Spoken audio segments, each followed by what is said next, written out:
You are going to have to forgive me if I completely go blank and just stare at the camera for this. I have just recorded, this is my third video back to back. Not the third take at this one. I just recorded 2 other videos, but we're here for a long paused vlog update of what I've been working on since the last installment. A lot of things. I've actually been doing sewing, which is surprising because that doesn't happen necessarily as much as the other fiber arts, simply because they're a little bit more portable and easy to stop and pick up without needing to haul a sewing machine and ironing board out. But I have done some sewing since I last spoke with you, namely the silly goose top, which is adorable and is made out of some stuff that I had on hand in my stash as a precursor self-challenge to the 2024 stash busting challenge, which separate video about, go check that out on the channel. But here it is in its full glory with a little bit more information about it. I got this center goose panel, and there's also one on the back. But I got the center goose panel at a thrift store for pennies. I don't even know. It was an insanely small amount of money, and I was obsessed with it, and I knew I wanted to make a shirt. Well, I didn't really have a huge amount of coordinating fabric, just like cotton stuff. I had this blue, which perfectly matches the bow tie here, and I love it. But I didn't have really anything else. So this is actually a pair of work pants, jeans, that were wrecked. So they got cut up and repurposed into this. So it gives it kind of a more structure here with this khaki situation. But then plus the cotton in the middle makes it like a little bit more drapey, which is super fun, I think. And it was fun to kind of quilt the pieces together. You can see here, there's some blue as well as some on the back. I also, over some of the kind of more discolored areas on this khaki, I put the little side patches that were with this duck panel, goose panel, whatever they are. Duck or goose? Drop a comment, let me know. But I worked those elements in as well, and the back has one also. I just love it. I think it's super cute and dorky, and I'm very happy to be wearing it. I have been wanting to wear it for quite a while. It's been finished for like a week and a half, 2 weeks, and I really haven't just worn it, which is silly. It is cold here, so it is hard to necessarily wear a t-shirt, but I was like, oh yeah, I got a navy jumper. Just put it on over that. Perfect. The other projects I've worked on, I finished the Christmassy vibes spinning, which video magic over here. I really like how it turned out. It is looking very, very Christmassy. It was, of course, from Mother of Pearl, part of my mystery fiber subscription. I got it a few months ago, I think maybe in July, over the summer, and I knew I wanted to spin it like at Christmas time. And initially I was going to pair it with this really, really lovely red merino that I had, that I was going to ply together the two, but it ended up being such a big spin. I knew I wasn't going to have enough of the merino to ply with it, so I decided to ply it with itself, and it got like a nice amount. I'm pretty pleased with it. I didn't measure the singles bobbins correctly, so I didn't have the single spun fiber split properly in half. So I do have a bit left over that I added to my jar of singles, and it will get plied into some crazy color project at some point. But for now, that's done, and I'm very happy with it. I have some other yarns that I want to spin up, but that was kind of a bigger spin. I don't know, it felt like it took a long time. I really enjoyed it, but I think I want a little moment of a break before I start my next large spin project.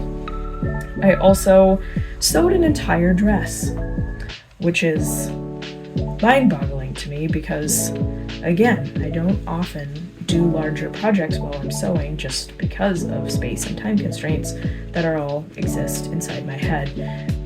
But I finished it. I had thrifted this sheet at our local thrift store, and it was a modern sheet. It's a poly cotton blend and like, I'm pretty sure a Walmart brand sheet. I'm very, not confused, but sort of intrigued by what the story is for this project, because it was a flat sheet, I think a double or a queen size. It's quite big, and it had all these different motifs on it, which you can see whichever side I did video magic on. You can see they're different but similar. The colors are not necessarily all coordinating. Some of the rose motifs repeat but with slightly different colors, but the same layout of flowers. And it was just kind of interesting. You can see still the iron-on transfers where the design was put, and I washed the sheet before I sewed with it, and I thought surely some of them, because it was a little bit like some of the iron-on transfers and where the person had embroidered were almost like misaligned a little bit, like you could still see the transfer and then the stitches were slightly next to it. So I was like, oh, okay, I'm gonna for sure wash this. I mean, obviously anyways, but I'll make sure to wash it so that the ink from the iron transfer disappears. And it did not. Like, there's pink transfer beneath the big basket part that I used for the bodice, and there's blue and gray transfer on the other flowers. You really don't notice unless you're me and you're right up next to it and looking at it. And I think it adds kind of like almost like a piece of the mystery. Like, why was this made? Like, why was it to be used as a tablecloth? It kind of looks like a tablecloth layout of embroidery, but then it ended up being donated. You know, I initially, when I bought it, I was like, oh, this is old. Like, this is an old piece, because I just saw the embroidery and I didn't unfold it to see what it was embroidered on. I just purchased it and then took it home and unfolded it, and I was like, oh, this is a modern sheet with kind of a vintage style pattern on it. So I have no idea how/why it was made, but I'm sure glad it got donated because the dress is so cute. And it had such a cute bow detail at the back, including pockets. We love. Excellent twirl. I found the tutorial on YouTube and I will link it down below. Come on, it is everything. I used the Paper Stars tutorial on YouTube, which is super, super easy to make, involves a little bit of math. I highly recommend watching it all the way through because there is a couple points where the cutting instructions from the beginning get actually altered later in the video. So the cutting instructions aren't necessarily like you just watch those and then you're good. I would say watch the whole thing through. I adjusted the size of the bodice to fit me, so I did math to make that happen. That is not outlined in the video of how to customize it to your own size. I recommend, if you are going to do some drafting, to just do your math. This is me at me for this. Multiple measurements are great. I was really nervous about cutting the embroidery and having the bodice be the incorrect size, so I took extra time with my math, probably more than I would have if this was just plain fabric, which benefited me. Like, this is a reminder to me to take more time when I'm sewing, because I often rush myself, which is silly, but it turned out so good because of it. Like, the bodice fits absolutely like a dream. I'm so, so, so pleased. There are a couple things that I would tweak if I did it again, but really, like, minimal. Like, I'm very, very happy with the process. Like, the only things I think I would maybe change is to make the bodice maybe an inch longer, but other than that, obsessed, super happy. Has a cute bow detail at the back. There's elastic along the back, so it's very size forgiving. There's no zipper or other closures, and it has pockets. A+, highly recommend. I did it in bits and pieces And the parts that probably took the longest were cutting the pattern out itself and like drafting the bodice anew for myself and gathering the ruffle at the bottom. That took, because it's a lot of fabric, that took a good deal of time, but it's so satisfying to like do those gathering, like pull at the gathering stitches, pin it all down, and then once you sew it in, you're like, you know it's gonna be so cute because you gathered it up and you sorted it out so it looks really nice instead of hand measuring out pleats and crying. It looked great, like so good. I did make one tiny mistake in the gathering where part of the dress got flipped up into it and sewed it. No one will know except me, and it's one of those where I wasn't even mad, I was just disappointed in myself for not being more careful at that section. But other than that, great pattern, cute dress. I am looking forward to wearing it on its own in the summer, but I actually have a long sleeve kind of like jersey knit dress that's like a golden color that I think will be really cute to wear under it and then have the embroidered dress over it for wintertime. There's also a few spots on it that I'm gonna hand embroider some flowers to cover stains and imperfections that were in the fabric. It's like rust stains that were on it when I purchased it that didn't come out with my stain treatments in the washing, so I'm just gonna embroider over it. I've already placed one of the appliques from, like I made an applique out of one of the embroidered elements that didn't get included in the skirt, and then placed that over a big stain that was on the skirt.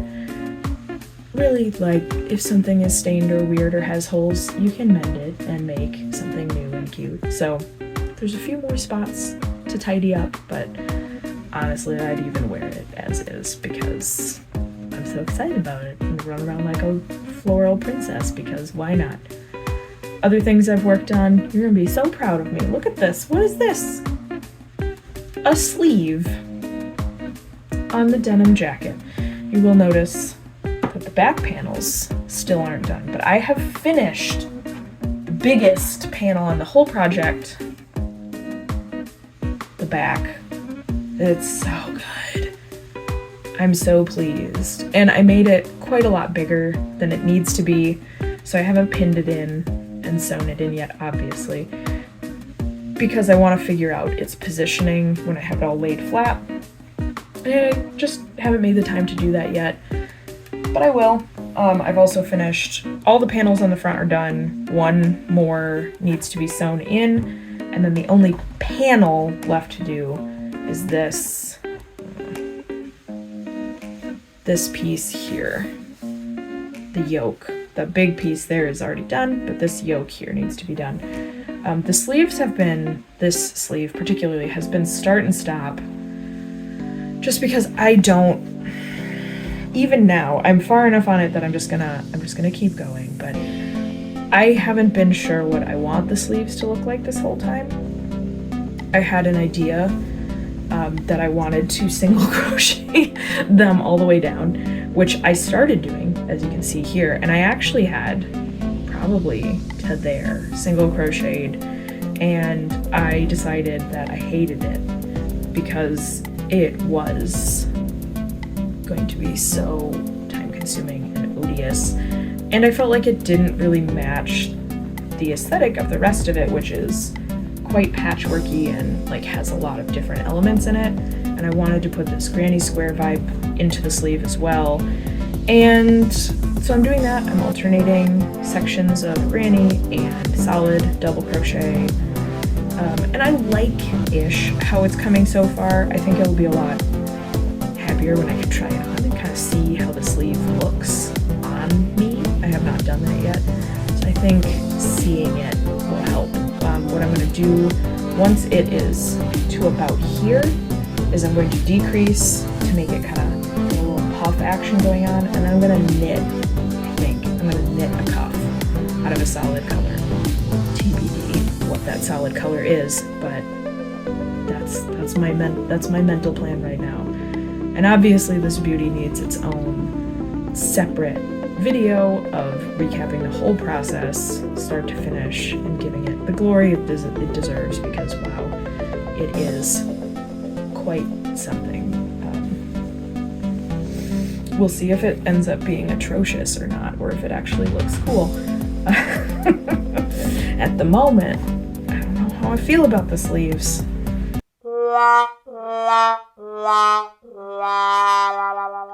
I've ripped them out a lot of times, not just a single crochet. I've ripped out a bunch of other versions of it, so I'm not quite sure. I haven't woven in the ends yet, so I'm looking at it now and I'm like,